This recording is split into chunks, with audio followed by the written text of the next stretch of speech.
Hi,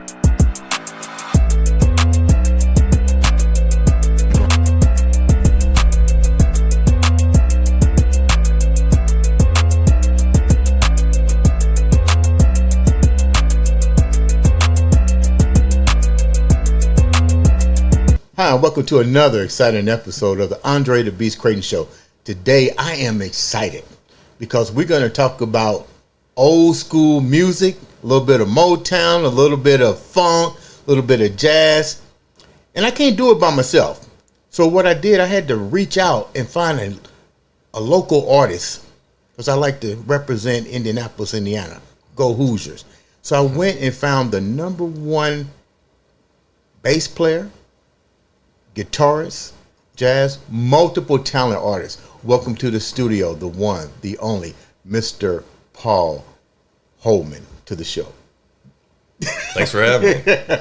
You look like, oh my God. I'm not a good bass player, though, just so you know. I rarely play bass. We've been rapping like crazy the last couple of days. Tell the viewers a little bit about you before we get into the question and answer.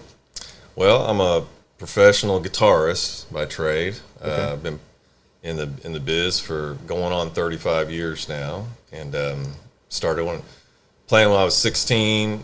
Started professionally when I was 19, 20-ish, right? And just banging around, mainly playing a lot of live shows. But I've done some touring, traveling, and I've played with many different artists and done a lot of studio work, and currently doing a lot of live shows and a lot of studio work and working with multiple artists. What was music like in your house? Because when we was talking, man, we gonna have a great show today. Your music industry goes good. What was it like in your home? Was music part of the reason you got into it? Was it in your household? Oh yeah. So when I was a kid, my earliest memories are my parents having these parties where they would have their friends over and dance. Right. And it's a pretty good cross section of music, or a lot of different genres, and I would attribute that to why I play so many different styles. Today I have so much interest in different styles. Like, for instance, I remember hearing my parents' albums a lot. Right. And just off the top of my head, I mean, it was everything. So there was Bill Doggett, and then there was the Ventures. There was Louis Jordan, Louis Prima. So there was some kind of like swing, and there's some jazz and big band stuff. Right. But then there was like old school country, like Conway Twitty. And I haven't heard that name in years. Hello, darling. Yeah. But so I mean, like, I heard all, and then I had my brother. He's passed now, but I had an older brother and an older sister who they were kind of turning me on to rock and roll, heavy, hard rock and stuff, and funk. My brother was really into everything from the hard rock stuff to, he was really loved James Brown and Earth, Wind and Fire and that kind of stuff. Okay. So that got me into that. And so, yeah, there was always music around between my brother and sister, my parents, and we were big on watching TV, whatever was on those 4 channels back in the day, What was it, Channel 4? Yeah, I think there's 4 and 6 20. and 4, 6, 8, and yeah. So anyway, like, I remember it was a big deal to watch, American Bandstand and Soul Train, and Hee Haw. Now that's a pretty wide jump, because you got country, and you got the soul and rhythm and blues stuff, and then you got pop and rock and roll, of the day. Yeah, and I watched all that, and I was, totally into all of it. Which one really took you? Like, sometimes you have to specialize. Which one, as you start developing the interest in music, which ones what was you more interested in, and what do you think led you to that one over, like, say, country? So how did you determine which one you was going to specialize in? Oh, that's a good question, man. I told you I'm coming at you today. I'm trying to remember. Well, if you're talking about, now, when I was a little kid, talking about what we were just talking about and dovetailing that into starting a career, right? I would say that, like, I liked it all. I liked the entertainment value of it when I was a kid. I'm not much of a I like playing behind and with entertainers. I can entertain a little bit, but I like being a guitar player, you know. Right. But I was really entranced by like Elvis and James Brown and those kind of people. Right. You know, like they get out and dance and. Could you dance? Oh, I can't. I mean, I can fake dancing, you know. I'll try to dance. I love dancing, but Okay. you know. So anyway, but no, it was fun. It looked fun to me. Okay. But see, and then when I was 5 years old, my mom took me to see Ted Nugent. What? Yeah, in Evansville, Indiana, in 1974, I think, on New Year's Eve with my brother and sister because they wanted to go, and so it was a family affair, and we saw it. And I remember him coming out. He actually swung out on a rope in a loincloth, and so talk about over the top entertainment. You know, he had his guitar and he just ripping, and I think I fell asleep after about 4 or 5 songs because I was a You was kid. young? Yeah, and everybody was smoking weed too. So, you know, it was like contact. I think it probably put me asleep. But I do remember those first 4 or 5 songs, and between that and all that stuff, you know, I just knew I wanted to be on the stage. So when I first started playing, I took some guitar lessons, and I still had that interest, but it was sort of geared more towards I'd say like blues and soul and the rock and roll that had those elements in it. I did like some of the hard rock that I heard when I was younger, but it was the more bluesier form of that. And then as I went forward, I ended up playing in some rock bands, garage bands, and then I got a gig playing in a blues band that was working with some older guys named Bangkok Rooster. That was the name of the band. And I was like 20, 21, and played with them for a few years. And that's kind of where I got my start, you know. So I was really wanting to be a blues guitar player, you know. When you realized that that's when you got your start, when did you start reevaluating and literally saying, I want to make this my career? Well, be honest with you, I knew I wanted to be my career from the get-go. Really? I hit the ground running, and I didn't go to college. I didn't have really any plans to go to college. When I picked up the guitar, I just had this sense of that this is what I want to do. I don't know how I'm going to make it happen. I just know I got to get good enough to compete with everybody else that's good out there and find my niche and really make it happen. So when I was like 18, 19, I just, you know, I started teaching actually when I was. Who taught you, since you mentioned teaching, who taught you how to play? Well, a lot of it at first. Did you learn by ear? Yeah, Did you teach yourself? Yeah, a lot of it was by ear at first because I had so much music in my head that I absorbed all those years. But I had some really good teachers along the way, and I even took lessons from different people all the way up and off and on from different people. Sometimes brief periods of time until probably my mid-30s. And so when I first started, one of the first guitar teachers I had was Frank Bradford. He's still a local guy here, and he's done well for himself. He's a buddy. He likes to joke because he says every time I see him, sometimes it's like 2 years I don't see him, and he'll say, he goes, "Yeah, man, I tell everybody you know, I was better than you for 2 weeks or something like that because you came in and learned everything I knew or something like that." But I was at the time I was practicing. So anyway, back to answer your question, I had Frank Bradford. So I took some lessons at Don Lynn Music, a guy named Roger Alden, a guy named, then when I was in high school, later, Rob Swaney, and then Steve Weekly, when I got into my 20s, Bill Langton. Those two guys helped me out tremendously. I studied with them. A guy named Sandy Williams. Sandy Williams has done a ton of studio work over the years. He's the guy that kind of helped me get into the studio world as far as, you know, preparing myself. What did you learn from all of them? Because I think the audience needs to know some people can literally play by ear, but they can't read the music. Right, yeah. How did you manage to what did each teacher bring to you that you was lacking? How did it develop for you? Because you went to all these different teachers, and every teacher brought something different to your game. Well, yeah, that's a really good question. And without, like, spending, time to go through each individual teacher and to reflect on that. Just for instance, when I was my first teacher, Frank, and let me back up. Actually, before I moved here, there was a guy that gave me like a few weeks worth of lessons. I borrowed a guitar when I still lived in Kentucky.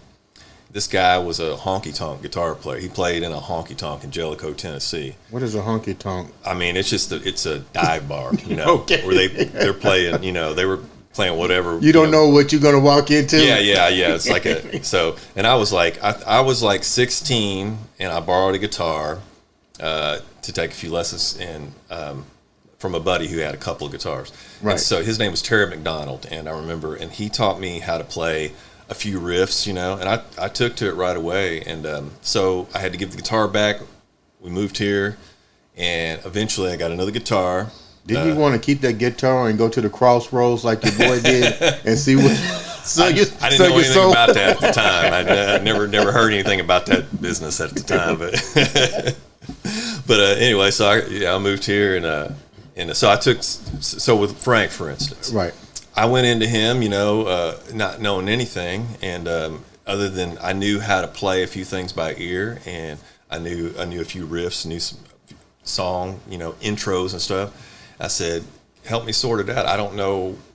How do you know what notes to play?" Right. So he started me on some scales and taught me modes, and gave What's me a mode? Well, for a the mode. Viewers. Yeah, just a real quick thing on a mode, for instance, modes. So if you take a major scale, your do, re, mi. Yeah. Fa, Do, re, mi, fa, sol. Right. Whatever the rest. A good basic, thing about modes is with each one of those notes that you start on that as a root note. So you take the first note, and that is the Ionian mode. And then you go from there to the octave. If you start on the second note of that major scale, and then you go to the octave of that note, that is called the Dorian mode. And it generates a tonality which you can apply to certain chord progressions. If we go on beyond that, it will bore everybody to tears, And then I'd have to charge you for a lesson. But it still goes to show you that even at a young age in your 20s, you recognize you had some talent, but in order to compete and find your worth, these were things you had to learn, and everybody bought something different that you was kind of like, wow. Now, how long did it take to learn this transition from learning how to rip something off just by listening, knowing that's no matter how you look at it, that's still a great trait that you can do that. But now you got to try to translate that into remembering these keys, writing these notes down, and then reading it. Well, it's different for every little thing, because application is key, as you know. Like, as a trainer, you could show me things I can do to help me out, but if I don't apply those things and really know how to apply them correctly, they don't it ain't gonna stick. It ain't gonna matter. So it's the same thing. So like, as far as the length of time it takes, whatever, it's different for everybody, and it's different for whatever you're doing. So another, for instance, would be like. So I was thinking about, like, as I was playing with Bangkok Rooster, and I was having a blast. I was playing, we're just playing pretty much all cover songs, playing a lot of my favorite, Stevie Ray Vaughan and Jimi Hendrix and Chicago blues, and I was kind of starting to learn the different idioms of blues, different like Delta blues and stuff like that, kind of touching on them, and I was kind of getting stuck. So like, I noticed there was some certain things about R&B and soul and jazz that I wanted to kind of get into. I knew nothing about. Like, I knew how to play a few chords that sounded like jazz, but didn't know how to navigate. So when I got with Bill Langton and Steve Weekly, for instance, Bill Langton put a chord chart in front of me, and I vaguely could get through it. And there was like, I don't know what that chord is. How do you how do you read that? How do you finger that and go beyond that and like really understand it? He helped me get started on that.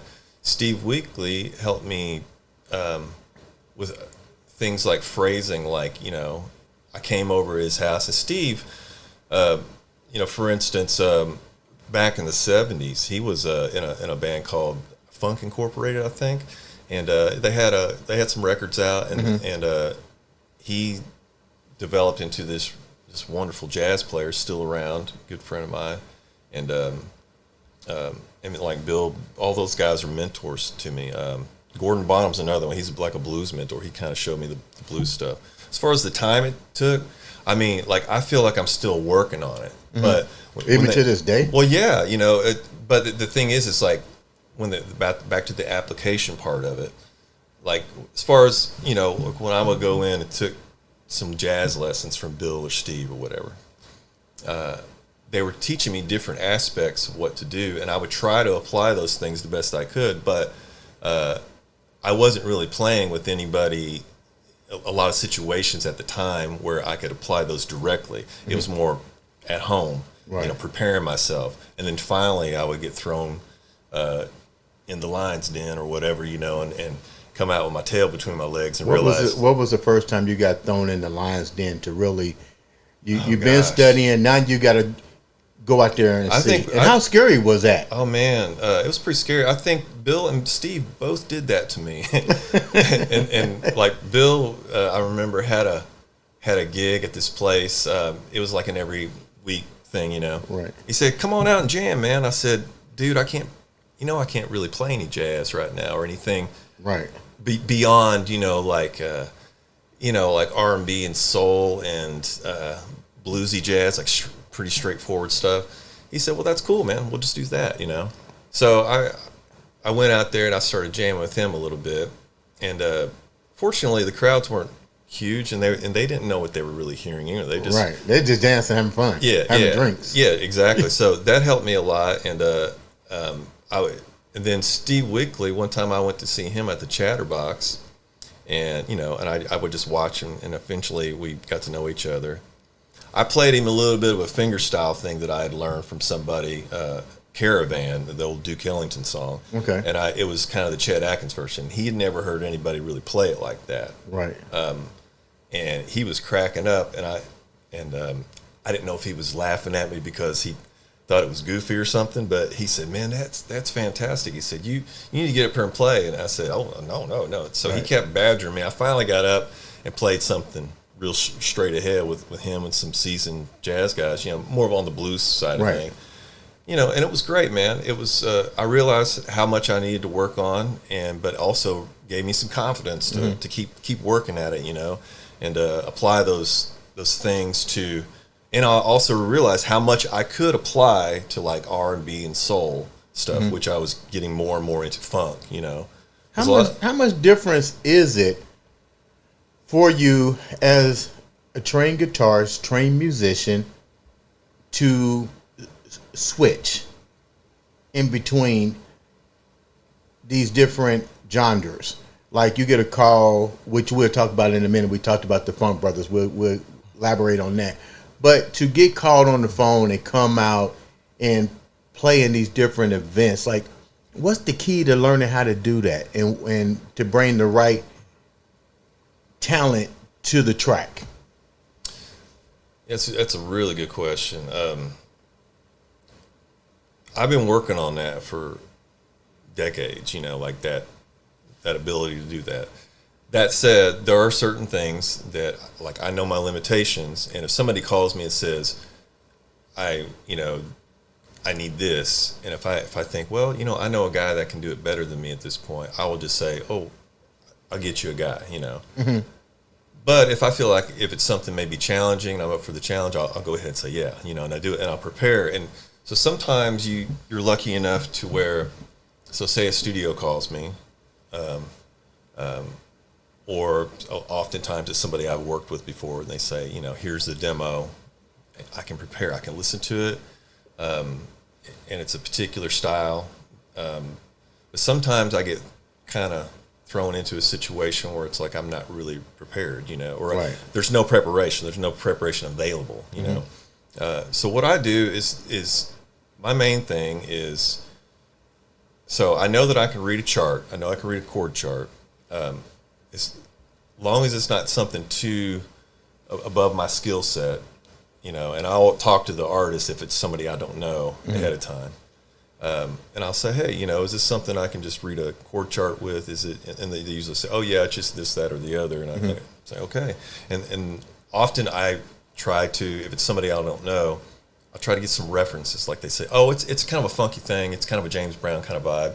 Or they might say, yeah, it's a Chicago blues type thing. Or it's an Anita Baker type vibe. Or it could be anything. It could be all kinds of. It could be a Joni Mitchell vibe. It could be, right. But figure out what the vibe is. So when I go in there, I've already listened to like 100, not 100, but a lot of. I'm right. If I have the time to prepare, so sometimes I'll get a call 2 days before, a day before, and they'll say, hey, like for instance, I'm on a Christmas compilation album for Roundtable Recording Company in Broad Ripple. And they, from time to time, call me to do studio work, and it's different genres, And this is for a Christmas song, "Oh Holy Night," right. which I heard that and played it and stuff. But they sent me a demo of a verse and a chorus of this girl that I'd never met before. Didn't meet her until we did the session, right? And I could kind of hear. I got to hear her voice, her style, and kind of study her approach. And I prepared for that by doing that. So I knew what they wanted. But a lot of times, the thing is, and what I learned from watching all these interviews, which I'm always watching all the interviews if I can grab them, on YouTube and stuff. It's all available now, about like the Funk Brothers and the Wrecking Crew, those guys.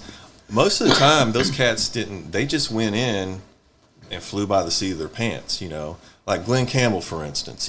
He played on, he ended up being a major star on his own, right. But he was one of the Wrecking Crew guys for a while, and oftentimes, and he couldn't read any music at all. I heard that, yeah. Yeah, so he would go in and do a Sinatra date, and he'd have all the music in front of him, and he'd just be acting like he was reading it, and he was just using his ear, but he didn't know, they didn't know, and right. So that taught me a lesson to, like, don't be scared to do something like that, but you gotta have the right frame of mind when you go in there. If you're prepared for anything, that could happen, and then when you feel like, oh, I'm not really sure what to do on this, you just, there's a lot of examples. Like this is a famous example of Tommy Tedesco, who played on a ton of theme shows, and all Wrecking Crew guy, played a ton of hits, guitar player. And so he was doing a session, and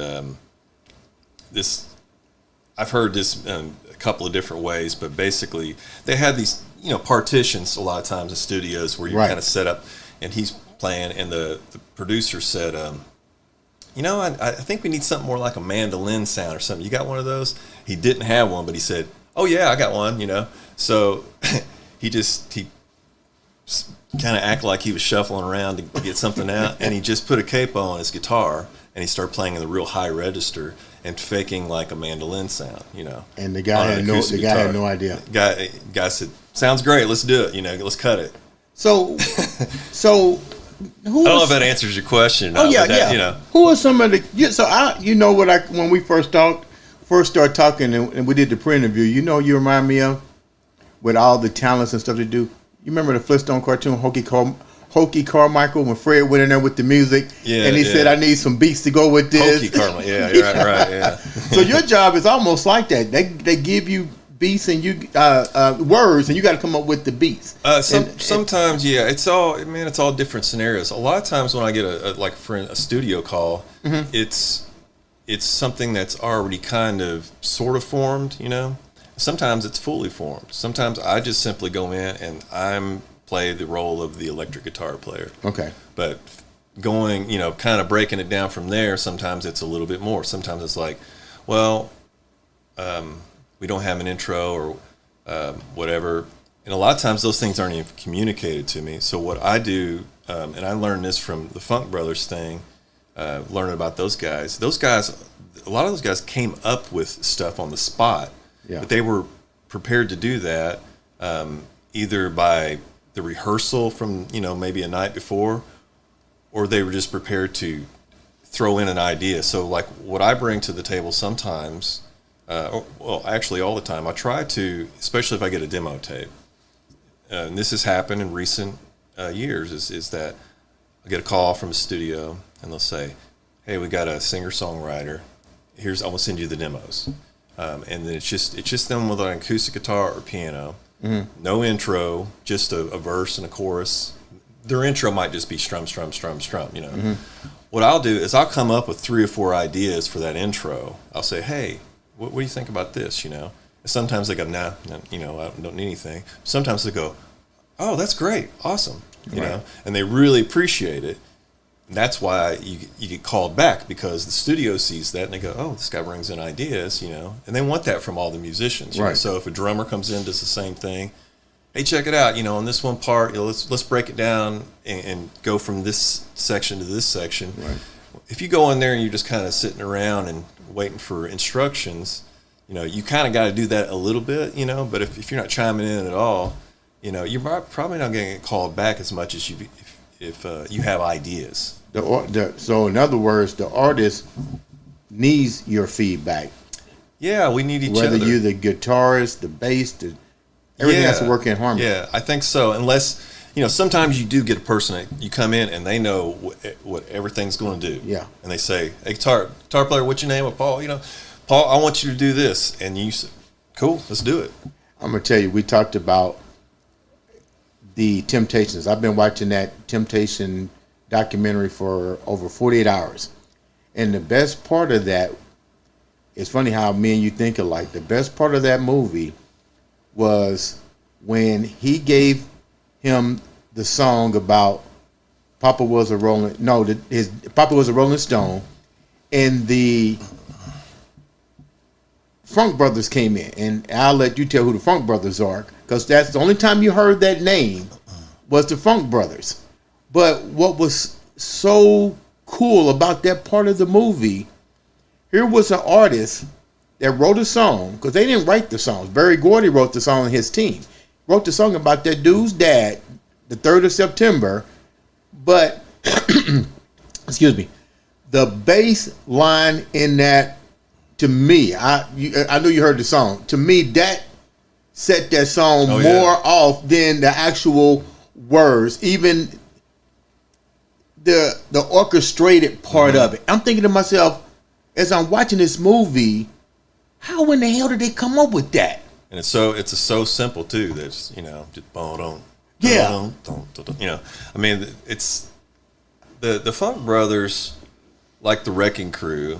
You know, they would bring in their ideas, and they were a collective group of musicians. You know, some did more sessions than the others did, but it was a collective on-call group of guys that like, for instance, Berry Gordy from Motown knew he could call. You know, he could call, and you know, after a while, you kind of know who's right for the particular thing. So, like, if somebody, like, if Smokey Robinson had an idea for a song, or somebody different, you know, say I have this idea, they would work on the lyrics, they would work on the vibe, and they would say, I know who we need to get. Let's call them first and get them in, and they would get these guys in, and they would come in, and they knew that these guys were going to nail it, you know, in a couple of takes, and be able to bring some ideas to the table. Like, we have a vibe for this, you know. I think now I can't be quoted on this, but for instance, off the top of my head, we're talking about that, and I can't remember the cat's name, but the guitar player, one of the guitar players that played on a lot of that stuff, on My Girl, for instance. Okay. They were trying to just come up with an intro, and he just simply playing a pentatonic scale. Da, da, da, da, da, da.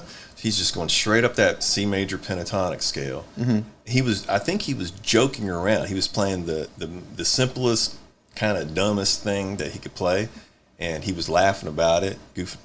Of course, I'm only here. I remember this from a story that an interview. So he played that, and I think somebody said, "That's it. That's it." Really? He was like, "I'm just playing a scale, you know." What did you think? What was your feedback? You watched that movie. What was from a musician standpoint, what was your feedback? What was your take when you heard that Papa was a Rolling Stone intro? How they brought the bass in, how they bought the orchestrate, the orchestra background. Would you have did that if you?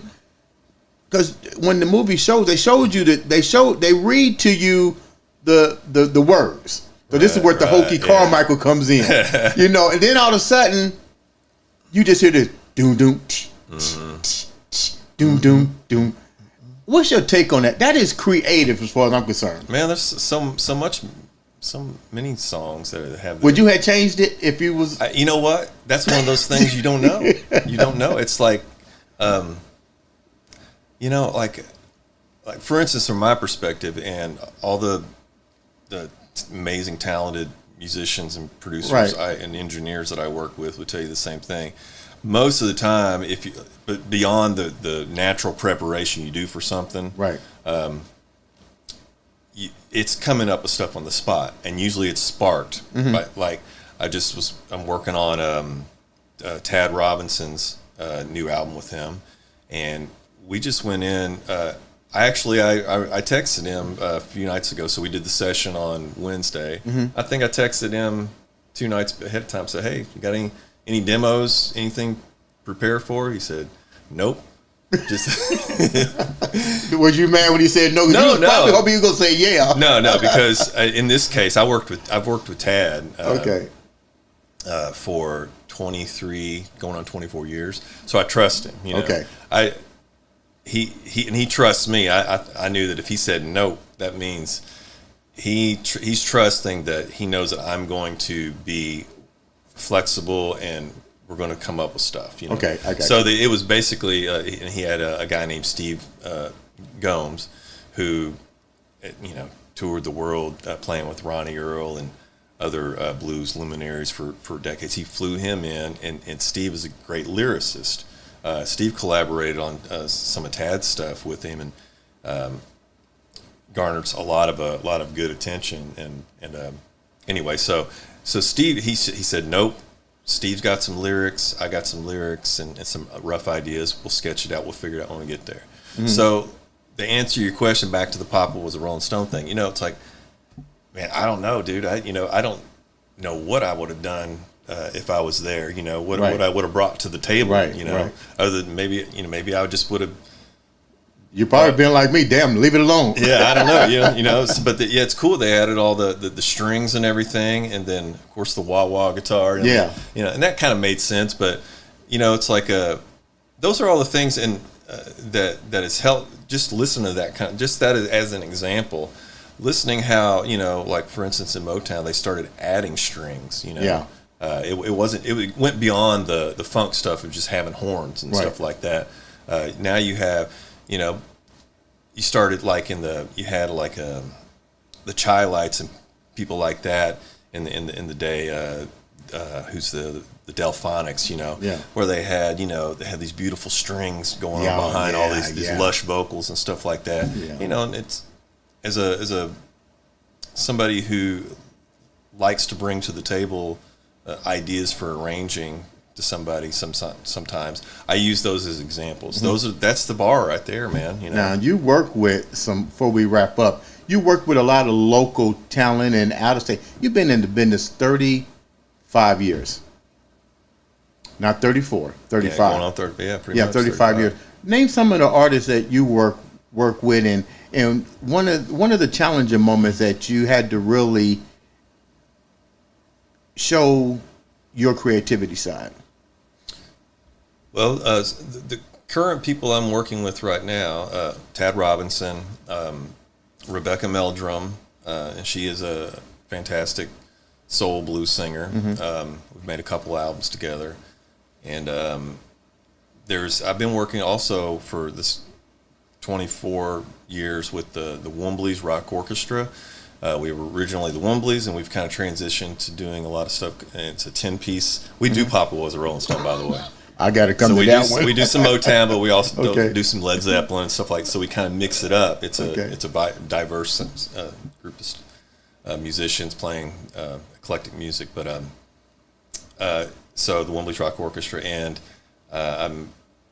from time to time, I will work with Jenny DeVoe. I've had a long going relationship with her. She's a good singer. She's fantastic, and we have more of a writing relationship. We've played on several of her albums.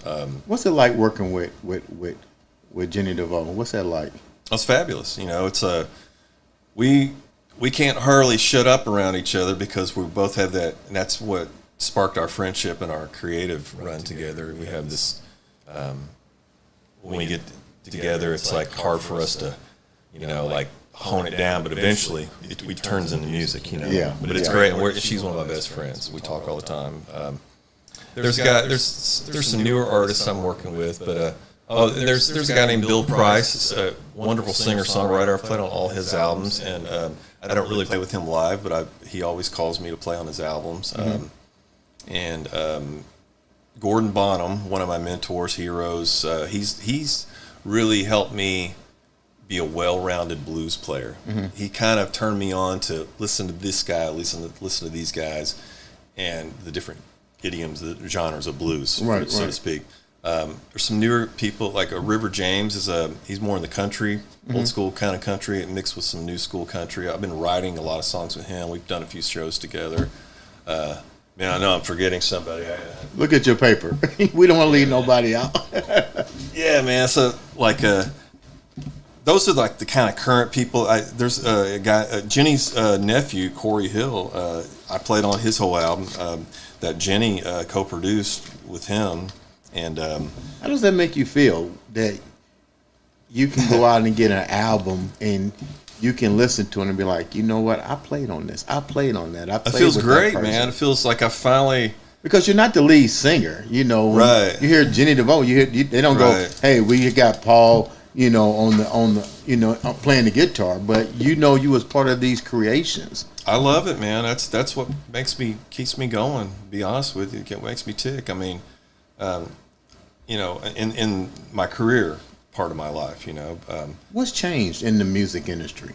Oh gosh. Because before we wrap up, because you did say something about your career and you gave us a beautiful indication of your journey, and I appreciate that.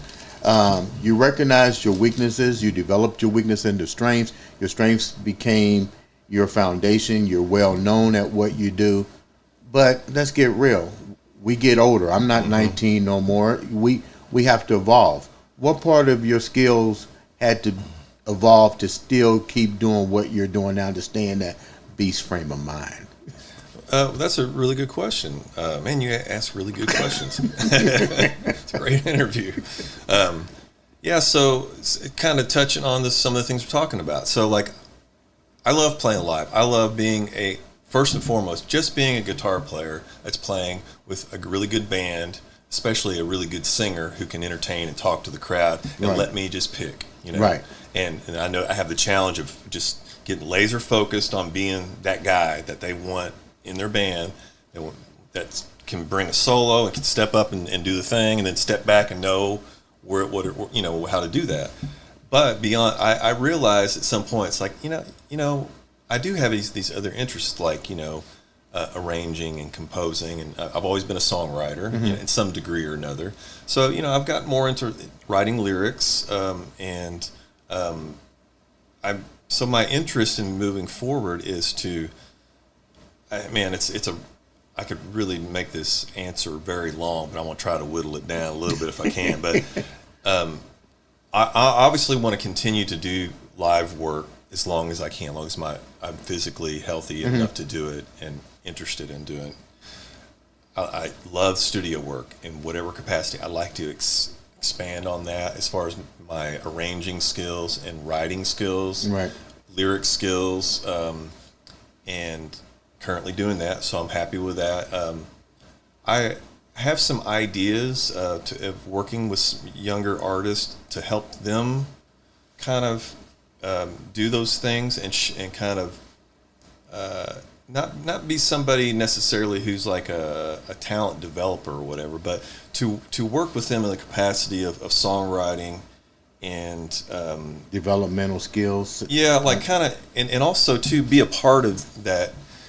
You know, like writing with them, and some of my bigger grandiose ideas, which I don't know how they'll look, but I always have big ideas that some of them just aren't practical. Yeah. But I still, you know, like for instance, I'm doing some narration, working on a documentary right now for a photographer who's leaving his legacy. I have interest in doing kind of almost a multimedia thing to a degree. So, if, like, say a new artist I'm writing with, like River James, for instance, it could be there's a gal named Rose O'Neill, an up-and-coming young singer-songwriter. So say I'm working with them, write with them. So I'm kind of I'm a part of the situation. But as they go out and play live and they're promoting themselves, have video to go along with that. Right. Learn how to place segments of songs or their songs with things that actually monetize, as opposed to just putting it on Spotify, which that has become one of the biggest changes in the music business. Right. It's kind of a necessary evil. I'm not anti putting your stuff on streaming or anything. I think it's a necessary thing. But as far as making any money from it, right, compared to like if you back in the day you made a CD, right, there's no profit margin hardly right. there. So my idea is to how can we take something and promote them and be a part of this right. situation and actually get it like for television and movie placement is something that's still lucrative. Right. I've only touched on that one time with Jenny DeVoe, and I haven't really had a strong interest until now. I'm thinking that might be an avenue. That's funny, yeah, because since we were talking about it earlier, since COVID, I think everybody's occupation has either shifted, elevated, or gone. Yeah, right. The music industry is never going anywhere. It's just going to elevate to different ways of different areas. For instance, people will always love to go see live music. Yeah, I think that will never change. People were worried about that during the COVID situation. I was maybe a little bit worried about it, but I at some point I realized, you know what? People want to see musicians in front of them perform. How that looks today compared to before then, and how it will look in the future, I don't know. But people will always be willing to say, hey, let's go see that band pull off what we heard on the recording. Before we wrap up, I'm going to ask two questions. I'm going to start with the first question. What do you think about the music industry now that you don't really hear live music, that people can go into the studio and mix the drums, mix the guitar, mix the keyboards, things that you basically spent the half of your life learning now can easily be done at the drop of touching the button? That's great question. And that's something that musicians talk about. That has to be hurt. It has to hurt a little bit because you had to learn how to read music. You had to learn to. Now you just go and push a button and you got to mix. Yeah, yes and no. You know what I mean? Like I guess somebody, Steve Gomes, the other day when I did that session, he said, "You're an idealist, aren't you?" And I said, "I don't know, am I?" Yeah, you are. And so I have a kind of a way of looking at things, like it's yes and no for that. So now it doesn't hurt me. I'm not hurt by it because I did all that work, and then some guy can just sit in his house now and make some beats and stuff like that. I say to each his own, but going back to kind of like people want to hear live music and stuff like that, I think there's something that people inherently hear, whether they know it or not. When they hear music, like for instance, recorded music, and if this is kind of what you're touching on, which I think it is, if they say, I want to hear this new song or whatever, and they hear it, it could be a catchy song, and it could be just made by all computers, computer sounds, and auto tune, and nothing's real, but it sounds catchy as all get out. But then there's other musicians who are still going in the studio, either they're reading music or not reading it, they're just playing, right? Or you got, it's a garage band, and they've just worked their craft. They got these songs, they go in and they nail them and they make them sound good. I still think there's a market for that, or at least as far as people wanting to hear that. Yeah. Because you can't replace a good rhythm section playing together, you know, laying down that funk or laying down a good groove, or a good rock and roll band just laying down a solid rock and groove, you know, a killer guitar solo, a great vocalist playing live in the studio, or as live as they can, you know. In other words, maybe they lay the music track down, they put the vocals over it later. There's still something about that. People still hear that. I think the average person can tell the difference a lot of times, whether they, you know what I mean? I said, that's still that'll never die. I don't think it ever die. Live music will never die, and live recorded music will never die to a degree. How can the viewers reach out to you? Well, I am on Facebook and Instagram. Okay. And I have no current website. Not really interested in that right now.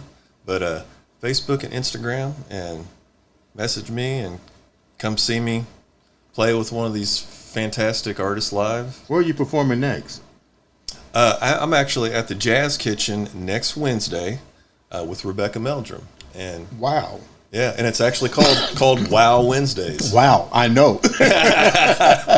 Yeah, we love doing those Wednesdays, and it's been a minute since I did it with Rebecca. We're gonna lay down some blues and some soul. My next question, and like you said, I'm coming at you. You still got wishes in the cup. Which wish has not been filled that you want to see fulfilled in your journey? Oh man. Wow. I guess I would like to have a song that I have either co-written or written, either performed or with somebody or not performed. Just even if it's a song that I've just co-written with somebody. I don't even play on it, but I would, but prefer to. That it doesn't have to be a hit song, but it would be a song that could resonate with universally. That would be part of my legacy as just a Indianapolis musician. You know what I mean? Like, because I've been overseas and a couple times, and I've been all over the country, and performed and done some wonderful shows and played for big audiences and small audiences. Scratched that itch, so to speak. And I still love performing live. But yeah, like I always just thought it'd be neat to have a song that gets played, or streamed or whatever these days, that everybody could relate to. That it'd be a catchy song, a fun song, or a deep song, whatever, something that just would relate. You know what I'm talking about. You got your work cut out for you. I do, man. I do, and I ain't gonna stop until it happens, or at least I'll die trying. You know what? I appreciate you coming on the show, and this is definitely that beast frame of mind. I mean, because you're still going, you're still moving forward. You got everything. Your wishes have all come true. Leave the viewers with something motivated that keeps you going every day. Oh man, that's good. Keeps me going every day. Well, I'm driven by creativity, probably more than anything, but it's learning to harness, for lack of a better word, learning to harness ideas and harness in, kind of get that laser focus thing in. I'm hoping I'm answering this question to motivate people, because as a creative person, and I'm speaking for a lot of other creative people, our brains can bounce all over the place and not get focused enough on one thing. Now, that's okay to have multiple things going on in thoughts, but what motivates me is to kind of work on something very specific, or even if I have different irons in the fire, make sure I'm dealing with all those irons in a specific way and focusing on them. So with the different artists I play with, what motivates me is to get better at playing with that artist, whether it's in the studio or writing with them or playing live with them. That motivates me, and I'm always critiquing myself, trying to not be too hard on myself. But people post videos of me all the time on social media, and there's stuff on YouTube or whatever. I watch my performance. I listen to how my tone, all those things, and I say, what can I do to improve that? Right. That's what motivates me every single day. And I get up and I check off. Yeah, my tone's getting better. I'm getting better at this. I need to work harder at that. And that's basically what motivates me. So if it's somebody out there like a musician who's wanting to do something similar, or say they just want to be a good songwriter or a good singer, you wake up every day and you go, what can I do today, even if it's for a few minutes, right, to take one little inch, closer to that goal. I practice every single day, and sometimes I feel like research can be part of what I do. When you call me, I'm thinking, why do you call me? How do you? And I thought, well, I want to do research on him. So, and that's part. I figured that's part of my job. As a driven person to try. So, every little thing, every opportunity that comes along, even if you feel like it's not something that's up your alley or you have a strong interest in, go ahead and try to get laser focused on it, right? And then try it. And you go, well, that didn't really work out, so okay, I'll put that to the side. What did I learn from it? Right. How can I take what I learned, put it into this basket over here that will move me forward in these other things? I know it's a long answer, but that's that's a great answer. This is what motivates you, not the world. This is what motivates you in the morning. Ladies and gentlemen, make sure you go out and support Paul at Wow's. Where's it at again? The Jazz Kitchen. At the Jazz Kitchen. Yeah, the Jazz Kitchen. Yeah. 7 o'clock at the Jazz Kitchen with Rebecca Meldrum, and we have a killer fire band. Ladies and gentlemen, this has been another exciting episode of the Andre the Beast Crayton Show.